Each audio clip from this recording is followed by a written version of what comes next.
അക്ഷരങ്ങളിൽ നിന്ന് വാക്കുകളിലേക്കും വാക്കുകളിൽ നിന്ന് വാചകങ്ങളിലേക്കും ഓരോ അധ്യാപകരും പഠിതാക്കളെ പിടിച്ചുയർത്തി ഒരു സമൂഹമാണ് സൃഷ്ടിച്ചെടുക്കുന്നത് അല്ലേ?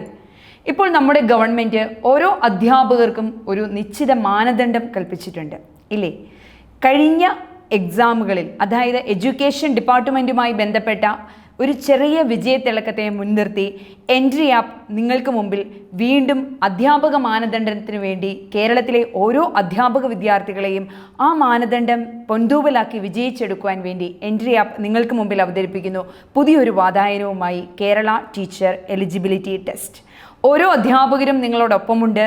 നമുക്ക് നോക്കാം ഏതൊക്കെ കാറ്റഗറിയാണ് ഞങ്ങൾ നിങ്ങളുടെ മുമ്പിലേക്കായി അവതരിപ്പിക്കുന്നതെന്ന്. KTET, Kerala Teacher Eligibility Test. KTET is conducted by Kerala State Education Board to recruit candidates for teaching profiles in lower primary, upper primary and high school profile vacancies in Kerala. നമുക്ക് ഓരോ അധ്യാപകർക്കും അറിയാം, നമ്മൾ TTC കഴിഞ്ഞ് വന്നവരുണ്ട്, BEd കഴിഞ്ഞ് വന്നവരുണ്ട്, MEd കഴിഞ്ഞവരുണ്ട്, MPhil കഴിഞ്ഞവരുണ്ട്, PhD കഴിഞ്ഞവരുണ്ട് അല്ലേ? അപ്പോൾ നമുക്ക് ഓരോ അധ്യാപകർക്കും ലോവർ പ്രൈമറി സ്കൂളിലും അപ്പർ പ്രൈമറി സ്കൂളിലും ഹൈസ്കൂളിലും അധ്യാപകരാകണമെന്നുണ്ടെങ്കിൽ ഈ ഒരു മാനദണ്ഡം കടന്നു കൂടിയേ സാധിക്കൂ അല്ലേ? KTET exam is entirely based on the National Curriculum Framework. KTET exam will be conducted for selection of the teachers for different categories. ആ ഓരോ കാറ്റഗറിയുമാണ് ഞങ്ങൾ നിങ്ങൾക്കായി തുറന്നു വയ്ക്കുന്നത്.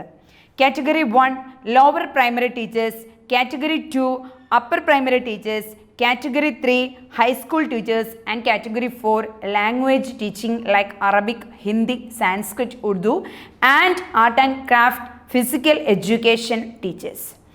Frequency of KTET exam twice A year.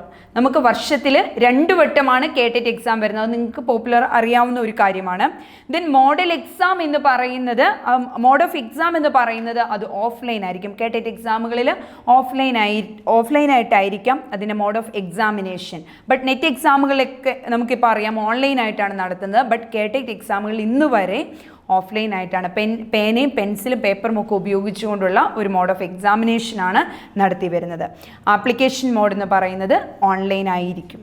Category 1 പ്രധാനമായിട്ട് നമുക്ക് 5 സെക്ഷനായിട്ടാണ് തരംതിരിച്ചിരിക്കുന്നത്. അതിൽ 1 child development and pedagogy, 2 mathematics, 3 environmental science, then language 1ഉം 2ഉം. Language 1 Malayalam, Tamil, Kannada, language 2 English and Arabic. ഇങ്ങനെ 5 ഭാഗങ്ങളാക്കിയാണ് തിരിച്ചിരിക്കുന്നത്.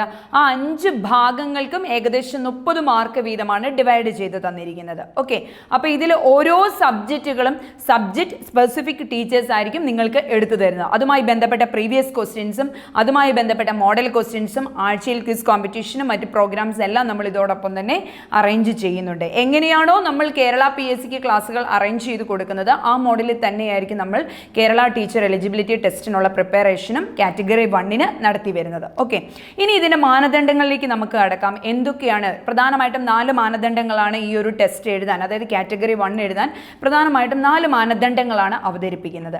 ഇതിൽ പ്രധാനമായിട്ടും നമ്മൾക്കറിയാവുന്നതാണ്, നമ്മൾക്ക് അറിഞ്ഞിരിക്കേണ്ടതാണ് +2 പ്ലസ് TTC അല്ലെ DEd കഴിഞ്ഞ അധ്യാപകർക്കും, ദെൻ ഏതെങ്കിലും ഒരു degree course plus TTC apply ചെയ്ത് അല്ലെ DEd കഴിഞ്ഞ അധ്യാപകർക്കും അപ്ലൈ ചെയ്യാൻ പറ്റുന്ന ഒരു എലിജിബിലിറ്റി അല്ലെ ഒരു ക്രൈറ്റീരിയയാണ് കാറ്റഗറി 1 തുറന്നു വച്ചിരിക്കുന്നത്. നിങ്ങൾക്ക് വായിച്ചെടുക്കാം ഇതിൽ നിന്നും.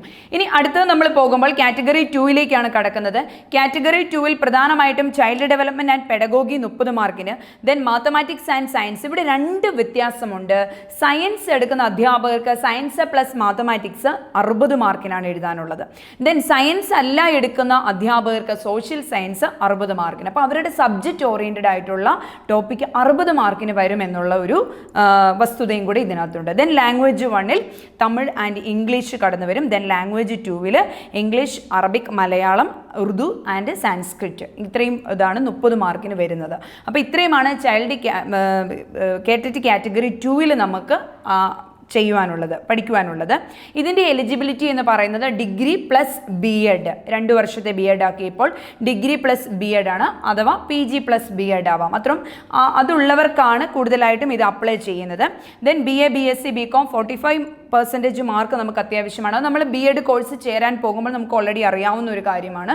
ദെൻ ഡിഗ്രി പ്ലസ് BEd കഴിഞ്ഞ കുട്ടികൾക്ക് അപ്ലൈ ചെയ്യാൻ പറ്റിയ, അല്ല ഡിഗ്രി പ്ലസ് DEd കഴിഞ്ഞ കുട്ടികൾക്ക് അപ്ലൈ ചെയ്യാൻ പറ്റിയ ഒരു മേഖലയാണ് കാറ്റഗറി 2 എന്ന് പറയുന്നത്. അപ്പോൾ ഈ 2 കാറ്റഗറിയാണ് എൻട്രി ആപ്പ് നിങ്ങൾക്ക് മുമ്പിൽ അവതരിപ്പിക്കുന്നത്. നിങ്ങൾക്ക് എല്ലാവർക്കും നിങ്ങൾ കേട്ടുപരിചയം ഉണ്ടായിരിക്കും. എഡ്യൂക്കേഷൻ ഡിപ്പാർട്ട്മെൻറ്റുമായി നമ്മൾ ഏറ്റവും ആദ്യം ഒരു കോഴ്സ് നടത്തി, LP UP അസിസ്റ്റൻറ്റ്. അതിൽ UP അസിസ്റ്റൻറ്റും LP അസിസ്റ്റൻറ്റും കഴിഞ്ഞിരിക്കുകയാണ്.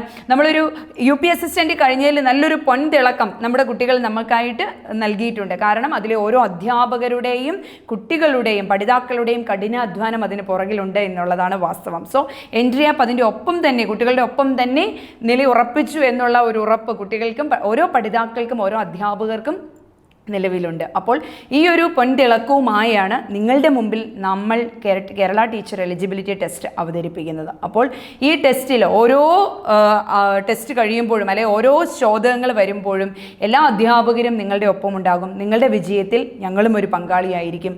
സോ എല്ലാവർക്കും എൻട്രി ആപ്പിലേക്ക് സ്വാഗതം. നന്ദി.